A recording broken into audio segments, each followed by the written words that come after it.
never tell someone who you're interested in who is interested in you. Don't give them a checklist of what you like and don't like. True, because they'll do exactly what you tell them. Mati, I like 2 dates or before my nini. Ati, I like someone who sends me flowers. That's what they'll do, and then they'll get exactly you. what they'll do because you've given them the Mwakenya. Yes. Do this to get me. When someone shows you who they are, believe them the first time, not the second time. Not the 15th. They showed you that they can cheat on you. Please believe them, Araka Upesi. I don't know why you're trusting it other way. They showed you that they won't keep their word. Believe them. Yeah.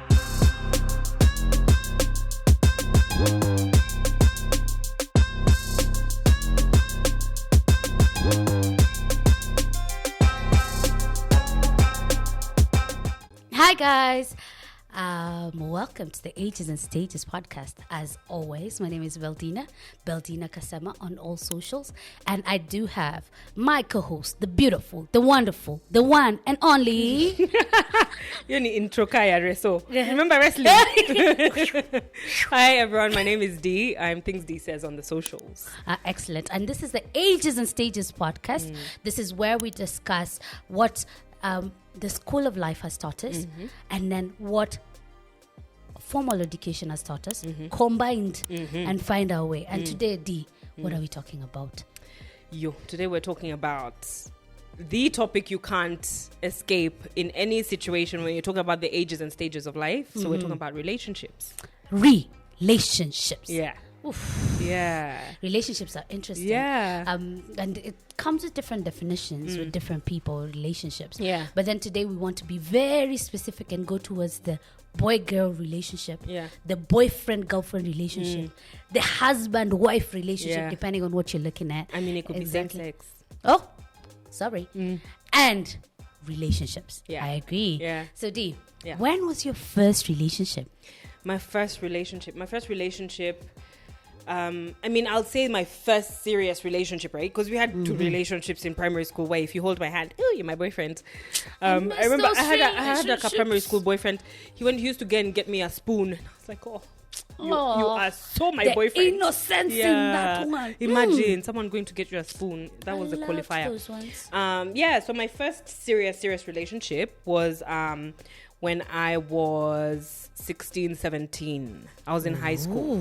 Yeah, I was just entering IB. Yeah. And you guys met in school? At home? In school, in high school. Wow, very nice. So that was my first serious relationship around 17. That's why when I tell people you have no business being in relationships at that age, I know what I'm talking about. I know what I'm talking about because it's one of those situations where, you know how you say we talk about the intersection between what we've learned through formal education and the school of life. The school of life is a school you have for the rest of your life, right? Like formal education ends at some point, and then you're left with the school what of life is going to teach you. And in Swahili they say usipofunzwa na mamako utafunzwa na ulimwengu. So the world done taught me too many things about relationships, about conflict resolution, about even trying to figure yourself out within a relationship. Remember earlier we were talking about how we don't even know how to handle conflict, and I was like, this should be a syllabus course in school. I'm telling you, formal education should take this on. So when was your first serious romantic relationship? I was around the same age, actually. You wouldn't believe it. I was about 16, and I was leaving for the UK when my relationship began. And he asked me out maybe a week before I left for the UK. Oh, you had to break. So it went long from distance formal relationship into long distance. And I don't know if you know about long distance, but your heart can ache in different ways. These days, if I have to take 2 Matatus to your house, that's long distance. Boss, I don't want. That's how you're drawing the line. It's a joke. If I'm moving from one county to the next, no, I don't want long distance relationship. I am too traumatized by this. And I tell you what, I do agree. Like similar to you, very, very much. I do agree that there's no business you having a relationship at that time. As a teenager? Yes. Stop. And this is the reason why. Even though, however much we say stop, we know people will still go ahead with it. And we want to hear your opinions just in case. But this is the reasons why we go towards this. One of the major reasons that I talk about relationships is because I figure that you've not really figured yourself out. And I don't know how you can be with someone and yet you've not figured yourself out. You've not figured out what you're about. You've not figured out, what you feel, what you like, what you like about what you like, why you like what you like. Yeah.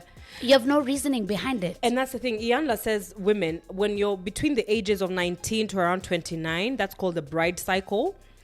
Hold up. Yeah. Back it up. Yeah. That's called the what? Bride cycle. The bride cycle. It's the cycle of life where you want to be chosen. Oh. You want to be, as a woman, as a girl, you're yearning for someone to choose you, right? And it's why a lot of us at that age want to live out our fantasies. I had the most unrealistic view of relationships in my teenage years. My view of relationships was obviously informed by Hollywood, by the novels I was reading, Sidney Sheldon, all those things.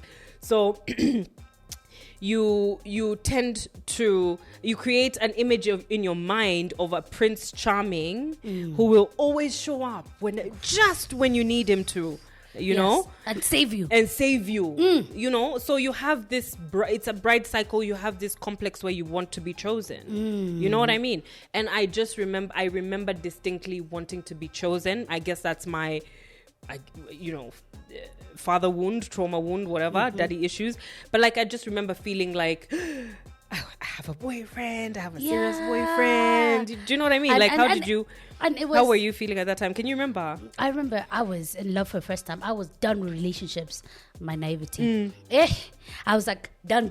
Yeah. I knew from here on, what is this people that take too long to find relationships? Me, I already found it. Yeah. We're done. And I always had this thing where done meaning you had found dating. The one. Yes. Yeah. I was never going to look for anybody else. Wow. Where I know. I'd found my one. Yeah. And I remember the minute we left, the mom actually to this guy told him, she gives us 1 year and we'll have broken up. And I was so heartbroken by that statement. I was like, what do you mean she gives us 1 year? We're going to stick it out. Challenge accepted. Yes. Yeah. And because of that, with naivety and being very, very young, I actually stuck through it when it wasn't even working for that reason that you want. And for most people will say that the modeling of your parents is what you take into your relationships. Yeah. And for most people, they believe it has to be a bad thing. Yeah. Like if the modeling is not good, then that's what you take into your relationships. However, I had very good modeling. And this perhaps is where the trauma came from, because I stuck it through thinking this is how people stick through relationships. The same way I saw my parents stick through marriage and everything and work things out. So that's what I was thinking. That's what I was competing with. That was the level I was working towards. And I think sometimes when you have parents who are also good at what they do and they're very keen with their relationship, it sets a completely crazy standard. You begin to measure, either way you measure yourself on a standard, and if the standard, either way, their standard will never be yours. It will never be yours. It's gotta be a different kind of thing. But yes, I really love being chosen. I love saying, I have a boyfriend. I love the low calls. I remember the first time I ever went to a movie, I was with him. And I remember being so nervous to meet his friends and him holding my hand. And I was like, oh my God. Yeah. Was he the love of your life? I think at that point, yes. At that point, he's everything that I ever wanted. But he was also didn't know himself. So whatever he presented was also what he was seeing, as you said, from the books that we were reading, from what we were watching, from everything. And because of that, the idea, because people have to find themselves, highly likely, almost 99% of the time, both of you will end up hurt, or one of you will end up hurt. Yeah, I mean, I had like the Christian guilt, right? Of if you're intimate with someone, you have to end up with them. Do you know what I mean? I had that Christian guilt of, nimefornicate. So we must. That means through. Yeah, that means we have to go the whole way. Oh, that's a whole thing. Man. I know. That's what I was saying. When you're like, that's why when I hear teenagers having relationship issues, I'm allergic to that statement. I'm having relationship issues, and you're a teenager, and you're in your 20s. Please, no, because number one, you're using the most productive, energetic years of your life, focusing on something that you shouldn't be focusing on. Because all of us, for instance, if you're looking to be chosen and you're in that bride cycle as a woman, I can't speak for a man's perspective, but I know for women, when we're in that bride cycle and we're looking to be chosen, it's because we're looking for the one. You want the one, you know, this image of the one that will meet all your needs and save you. Save you from everything and be your Prince Charming and show up with roses every day, and you know that's what we're looking for. But reality is this: it's very unlikely, probably impossible, that you will find the one at 17. Right? You might find them, but I highly doubt you'll go the journey between 17 to 90 together. Do you know what I mean? So your brain scientifically hasn't developed till you're 25. Let's just start there. One more time. Your brain has not developed. Yeah, scientifically, not you're half a brain until 25. Bongolala until 25. So you can imagine dating before then, right? And I'm speaking as from a girl's perspective, because I don't think guys have this thing of being chosen. And I mean, I would love to know what goes on in a guy's life, but I know for women, like you want to be chosen. So that's why I tell when I speak to young girls, I'm like, no, that's interview stage. Interview as many people as you're interviewing. Let your talents be the ones that are stressing you. Let your goals and your dreams and this be the ones that you're crying about at night. Let's not somebody's son or somebody's daughter. I agree. Do you know what I mean? So that's the thing I think is the most... I think the most relevant piece of advice I can give looking back. And also sometimes listen to your parents, because our parents tell us these things, but of course you never think your parents are right. You never think they're too old. Yeah, and you're just like, you're just trying to kill my vibe. Utaki nikuwe na boyfriend. But just think about it. Like I'm 36 now. When I was 16 is 20 years ago. 20 years ago. We're still 18 until we die. Boss, me, I'm not agreeing. But yes, that's 2 decades. I when I look back and I'm just like, there's no way I could have spent 2 decades with one man and be where I am right now and probably be, still wanting him. Have known who I am, number one, outside of a relationship. Who are you outside of a relationship? Because at that age, whoever your personality is has been defined by your relationship. I agree. So very important. That's the thing for me that is the starkest reminder. But I also wanted to ask you, do you remember your first heartbreak? Was it the first love? Oof. Ooh, you said some things on my heart. Yeah. It's just done boom boom. Yeah. Anyway, yes, I'm coming to the heartbreak, but you said something there that really stood out for me. You said at 17, there's no way you'd have figured it out. And I want to say, I agree with your assessment. There are the exception. And there are always people who tell me, but Beltina, this and this person met when they're 17 and they managed to get their relationship right. This and this person met when they were 20 and they're still sticking it through. I say yes, but they are the exception, not the rule. And you have to always look statistically, what are the numbers showing you? The bulk of the people we've seen, and this we're talking from our experience, who started it at 17, who started it at 21, are barely making it now. And the people who actually waited to figure it out are the ones that are doing it. Of course, we're not saying we have the formula. We're just saying the bulk of the people. No, I'm saying I have the formula. I'm saying has the formula. Use that formula. And the formula is just simple. Focus on your talents when you're young, when you're in your bride cycle. Yes, true. And then interview many people. Go on dates with many people, many races, many different cultures. Go on multiple dates with multiple people. I'm not saying you have to get down and dirty with them if you don't want to. But what I'm saying is get to know a lot of people, because the number one thing that we don't all realize, including myself, is that your life partner will trigger every kind of trauma you've ever gone through. That's just how relationships are set up. They will trigger because number one, you have to think about when you're in a relationship or a fling, that thing is going to end. But when you're in a marriage, you're in this for the long haul. So it's going down. When you're mad at each other, you're going nowhere. He's going nowhere. You're mad. You stay in that room and you stay in that other room. What does that mean? That trauma that was stirred up, you have to sit in that uncomfortable feeling. You have to deal with it. You have to figure out how to get out of it. You have to figure out if it comes up again, how you're going to deal with it. So that's what I'm saying. you're not in a position to do that when you're a teenager. That's absolutely fair. not. That right? is fair. That you is don't very, even very know how to negotiate your contract. True. How are you negotiating with somebody's son? True. You don't even know how to be able to negotiate anything in your life because you don't know what you really like and what you're looking at. Yeah. So you asked about heartbreak. And I remember I lasted in the same relationship until I was almost 21. And I remember what happened. So 16 to 21.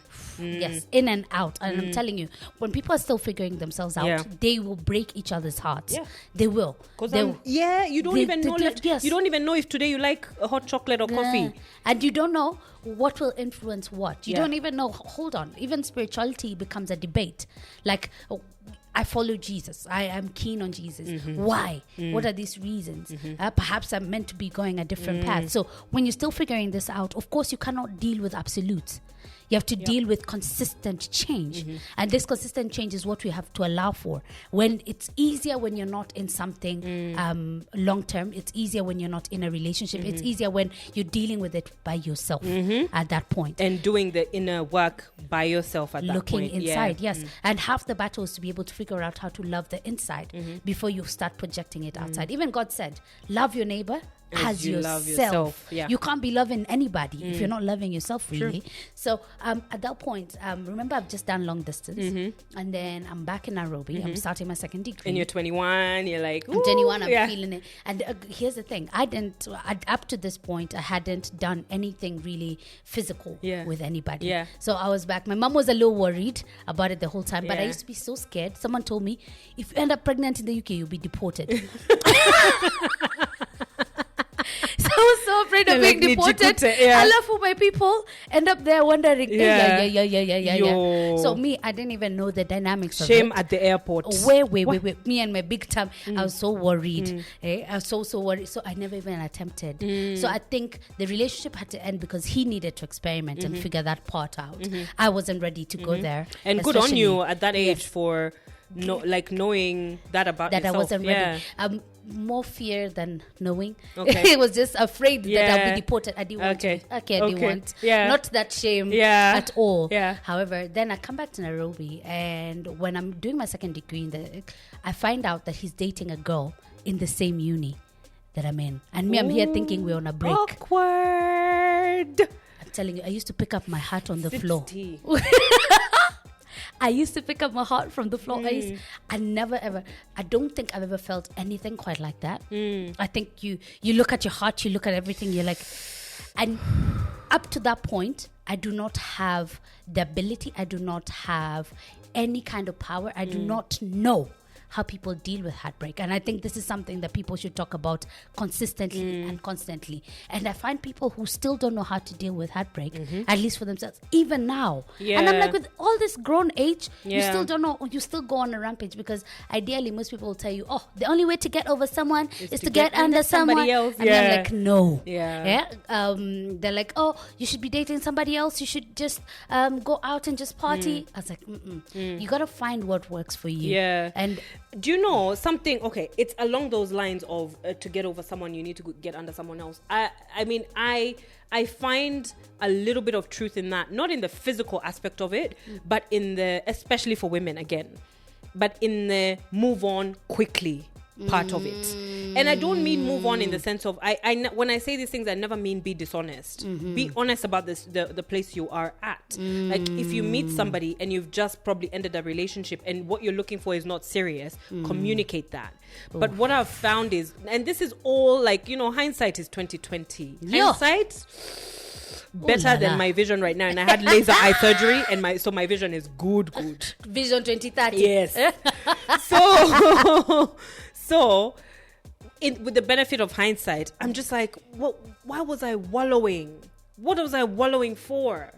For years, just wallowing in sadness. But maybe it's because you lacked the tools. I did. You see, you didn't have the tools. I absolutely did. To figure. Now with the tools, now you're able to say, give me another 3 months. Hold on. Give me another 5 months. Let me go on a date. Let me go and flirt with someone and someone, remind me of my magic. Because what happens when your heart is broken is you've forgotten your magic. You've forgotten your power. One more time with that one. It just gave me goosebumps. Yeah. Is that what happens when you've had a heartbreak? You've forgotten your power. Yeah, you've forgotten your magic. Wow. You've forgotten that thing that lights you up. You've forgotten that thing that what made you get chosen in the first place. And even more importantly, what made you choose this person? Because we always forget that part, right? We want to be chosen. But now I'm just like, hang on. Do I like you? Oof.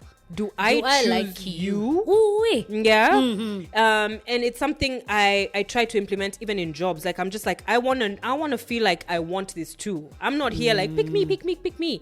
But of course, when you're young, it's there. It's absolutely leaking. The pick me is leaking. And people can sense this. I've come to find that usually, especially people who I'd call predators, can sense when you're in that pick me kind of situation, that kind of I want to use a word there, that desperation of being picked, that ideally they know how to hunt you down and find you. They know exactly what you need at that point, and how they'll be able to almost not trick you but get you to be able to get with them and feel like they chose you. They know how to. And you said this yesterday, was it yesterday or Monday? You said and this is something my partner actually told me as well. Never tell someone you're pursuing. Never tell someone who you're interested in, who is interested in you. Don't give them a checklist of what you like and don't like. True, because they'll do exactly what you tell them. Mati, I like 2 dates before my nini. Ati, I like someone who sends me flowers. That's what they'll do, and then they'll get exactly what they'll do, because you've given them the Mwakenya. Yes, do this to get me. And instead, I always suggest, and this is something I learned, go wide. Say, I like a considerate person. Let them figure out what considerate looks like. Now you sit back and watch what they think considerate is. And Ianla says you don't get to tell people how to treat you. You get to watch how they treat you and then choose whether you want to participate. Amen. Right? Oof. So I loved when you said that, because I was just like, yes, this is something that's actually so relevant for the dating culture we're in right now.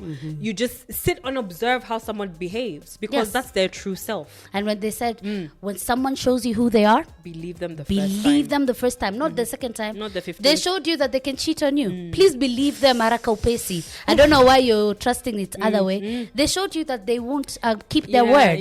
Believe them. Thirdly, they showed you that they actually treat you nicely, because they're all good people out there. Believe them. Don't begin to doubt this. Believe them with how they show you. But then, yes, using words like, I like a considerate person. Instead of saying, I need, and this is an interesting one, girlfriend allowance. I need this much per month. You say, salary. Salaried employee.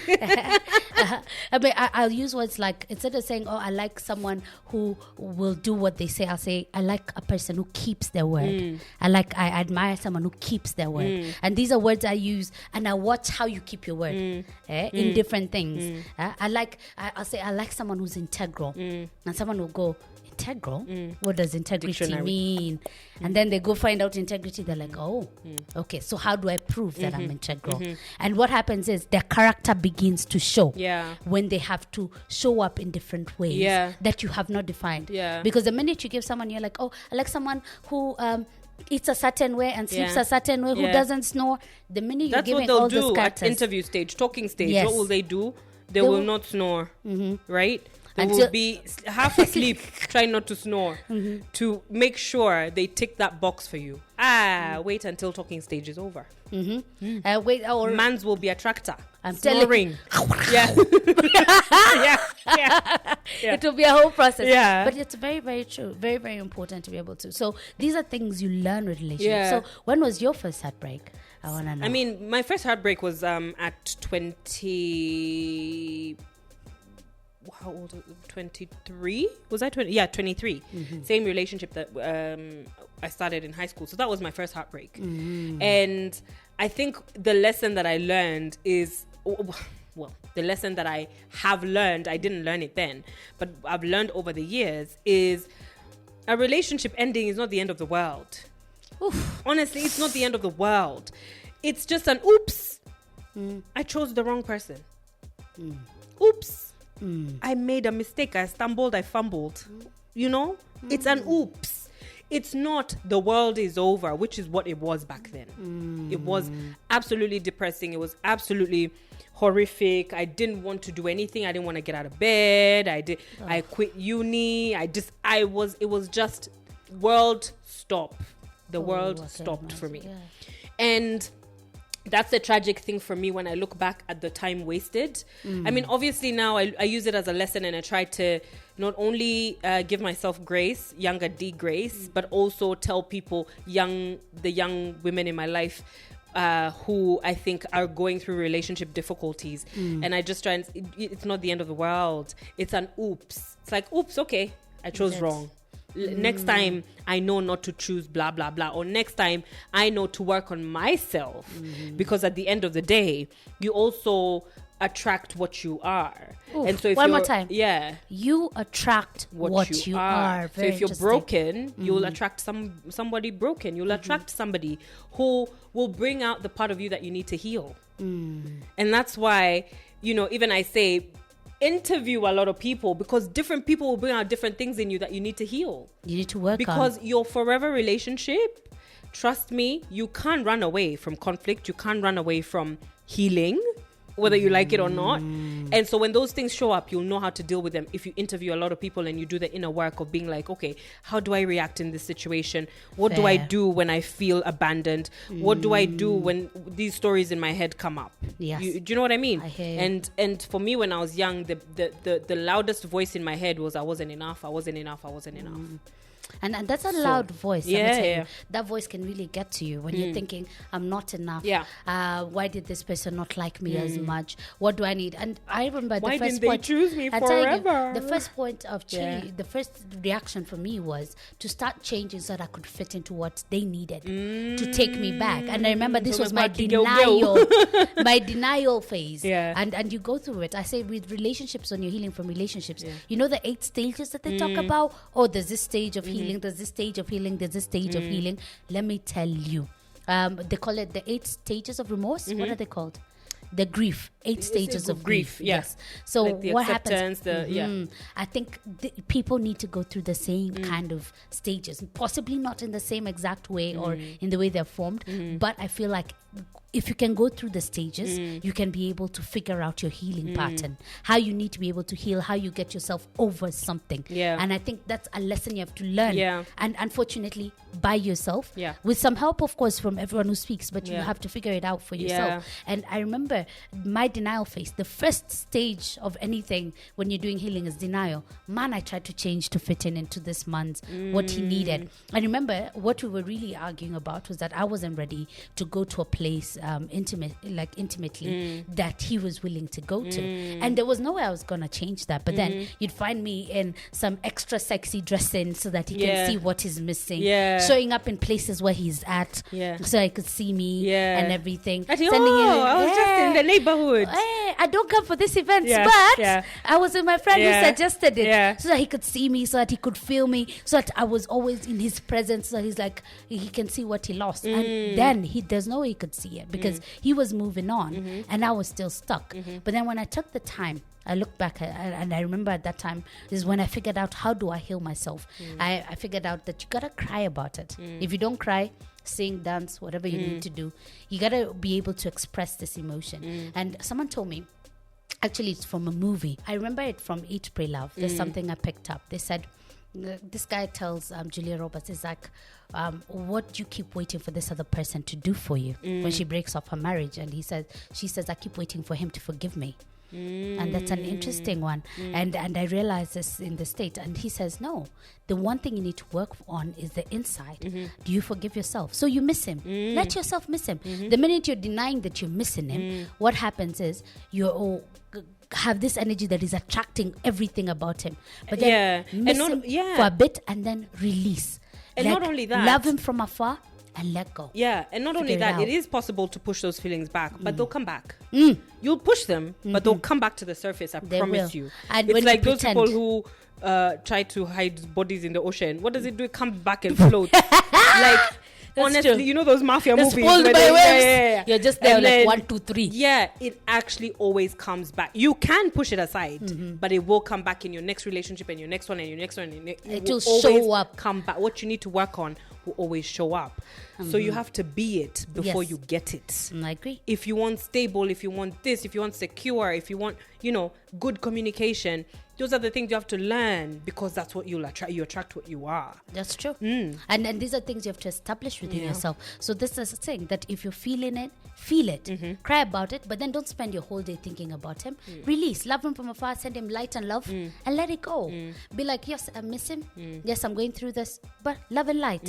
And then begins to heal. Eventually it goes from 10 minutes of not remembering about him. Eventually it's a full day. Yeah. Then eventually you're like, I don't remember his birthday.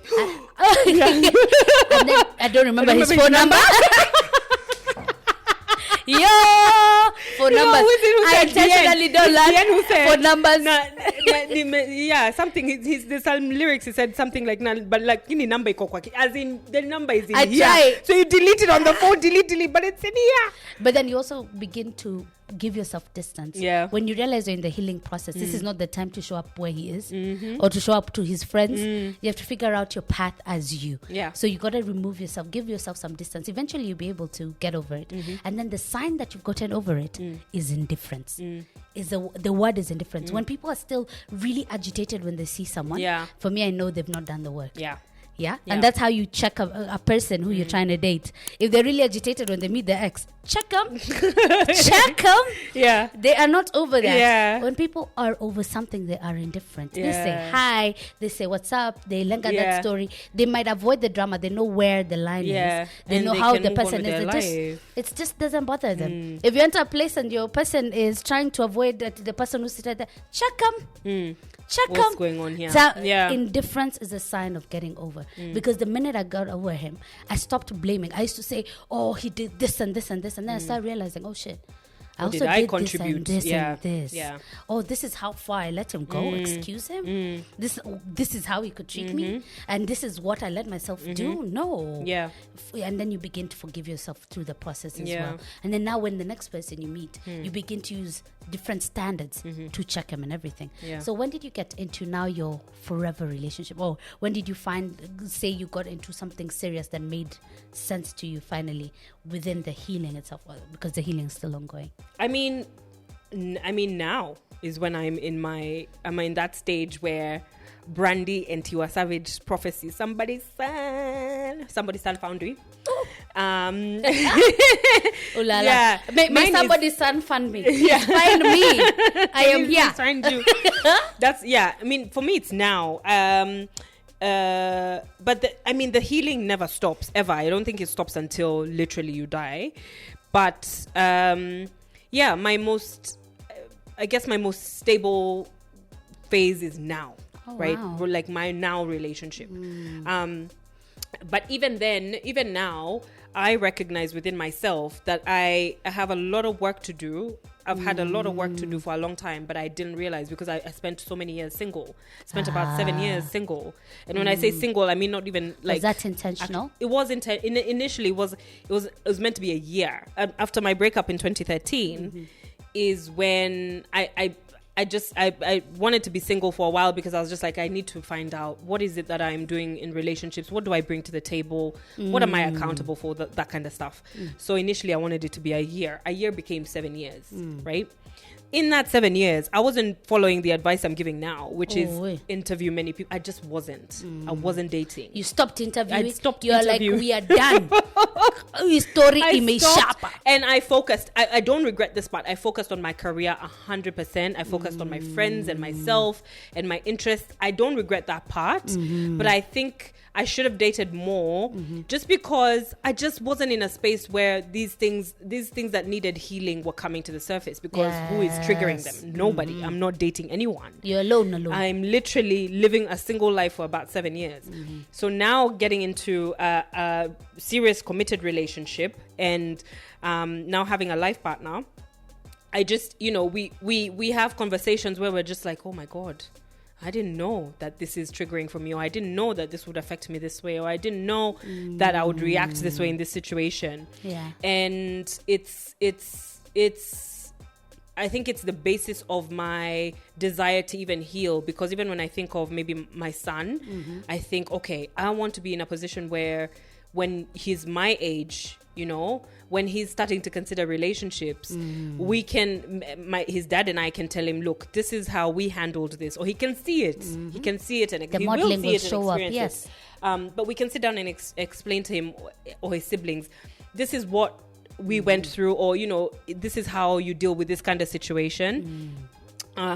So yeah, I think my most stable time is now. Oh, that's exciting. Yeah. That's very interesting to hear. The most stable time for me is now. And you, what stage are you in? These Nairobi streets are stage. rough.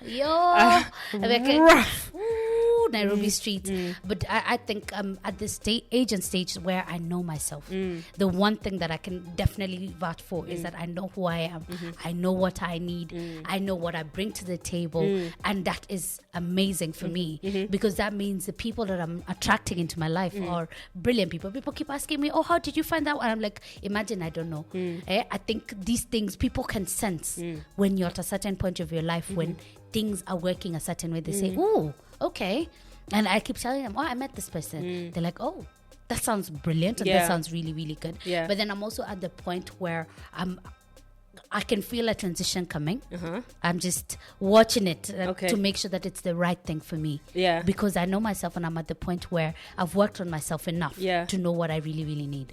One of the things I wanted to find out that day is conflict resolution. And this possibly, as we come to the end of this, what have you picked up about? Because I think this is something that they should teach. You said they should teach it in school. It should be syllabus number one. And it should be conflict resolution with everyone.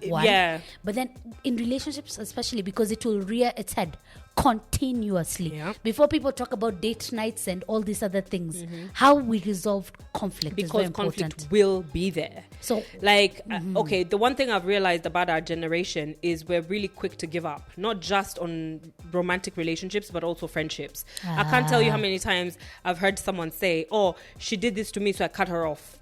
Oh? No, you didn't have a conversation? No. I cut her off. She didn't return my book. I cut her off. What? She walked ahead of me, and I'm cut her off. I'm saying this as someone who, as well, I didn't think relationships. I didn't think I had to consider conflict in relationships. I thought conflict were a red flag, so red flag means run. Right? I like that. You thought conflict were red flags, and red flags mean run. But you're gonna have conflict with every single person in your life, especially if you're close. You're gonna have conflicts because we're not the same. Even twins have conflict. I agree. Do you know what I mean? Even siblings. Yes. Even you and your parents. You have conflict through and through. But I just realized, and I think this is something I picked up on mostly in African culture, because I remember in Australia thinking, wow, these people wear their feelings on their sleeve, like everything you're feeling, you're saying. Okay, this is interesting. But like, conflict exists, it will exist, it will be there. Now, and what do you do about it? How do you handle the conflict, you know, rather than thinking, oh, if we argue, I need to leave, or if we argue, I need to ghost, or if you argue, I need to give silent treatment. The conflict will be there. The thing you need to realize is, how do you handle conflict? Who are you willing to go through conflict with? You see, who are you willing to have difficult conversations with? And choose a partner who is willing to do the work, to get to the other side of the conflict. Because if you have someone who's avoidant and not willing to get to a better place in your relationship, or not willing to hold a mirror up to themselves as you hold a mirror up to yourself, then you're by yourself in that journey. But you have someone who's actually willing to be like, okay, babe, how do we deal with this? How do we get through this? Then that's the marker of a forever relationship, I would say. So, Beldina, uko soko, uko... Mimi niko tu. Niko mahali pazuri, niko tu. But then I keep telling people, you're single until you're married. Yeah. Don't be assuming some things. Don't be assuming some things. Yeah. Because things can end real quick. But then that said, I have come across some brilliant people in this life, people who go out of their way, especially with conflict resolution. And I'll tell you this, one of the things I learned about myself in conflict resolution is that I'm one of those people who, if I'm pissed, of course, there's the side of me that wants to shout you down, and I will bring it. Don't try me. But then there's the other side of me that usually after that whole saga, what I need is space before I come back to the table and talk about it. And I found that a lot of the people I have dated, most of them are very confrontational with this, and they want to sort it right now. Yeah. And then figuring... See, you attract the part of you that you need to heal. That I need to heal. Yes, they're like right here, right now. And myself, I need time before I come back to the table. Yeah. And realizing this in terms of that, because usually I don't want to say the wrong thing.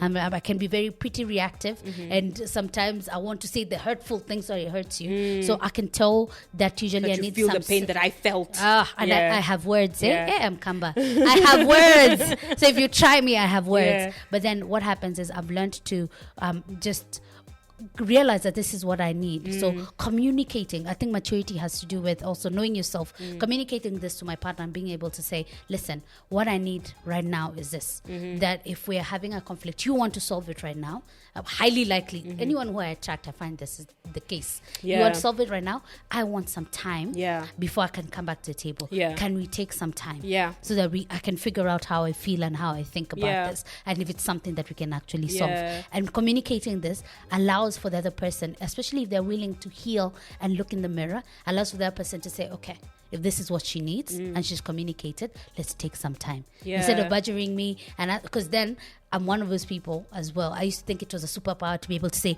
I'm done, this is over, we never have to do this again. So that you're chased, because that's what we see in movies. Yes. The girl is like, and the guy is, oh my God, he'll run to the airport on his bare feet. Guys, that doesn't exist. And it still leaves the problem that has to be sorted.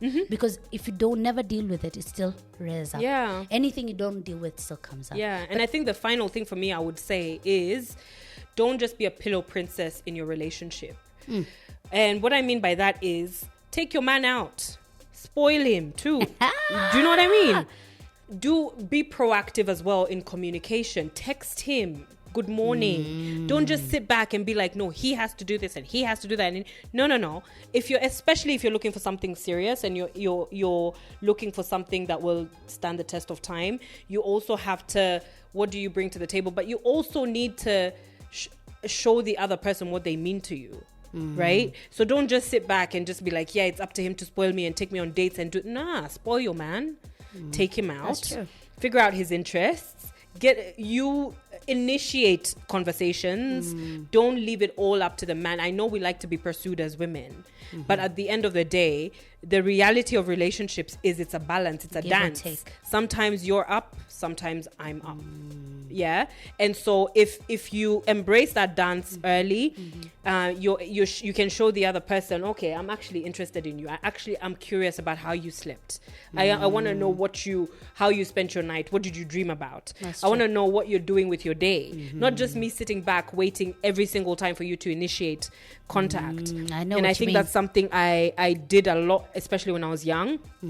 That this hard to get thing. And it's just something I observed within my environment. I can't even say it's something I consciously chose. It's just something I observed, I think, with people around me. And I was like, oh, okay, so you just wait and you're pursued.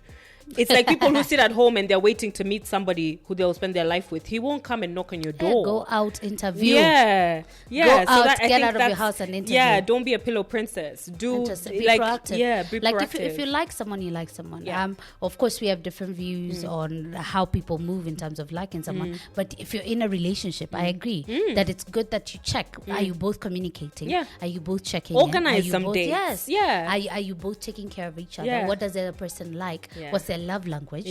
What will work? Definitely. And that's great. And that is really, really exciting. Now, there has been an exciting conversation. We've been talking about relationships. Of course, we want to hear back from you. What do you think about relationships? When was your first heartbreak? What do you think about conflict resolution? Is this something you figured out? What do you think about healing in terms of your first heartbreak? Did you figure it out and this is what you're using now? What's happening there? And please hit us up. This has been the Ages and Stages podcast. My name is Beldina Kasema on all platforms. We're talking Instagram and everything. And you can follow us on Ages and Stages Podcast KE on every podcast platform, plus on Instagram. We're also on YouTube. Please find us. We are there. We're there on TikTok. Please follow us on TikTok. And on Threads, we're on everything. Make sure you subscribe as well. Like our videos because it helps our video be seen by a lot more people. Share this conversation. Let us know what stage you're at in relationships. Like our videos because the more you like, the more it's spread out to a larger audience. And let us know in the comments what stage you're at in relationships. And if you're a teenager, you are at no stage, okay? You're focusing on yourself. D has the formula. And we'll see you next week. Thank you. Bye.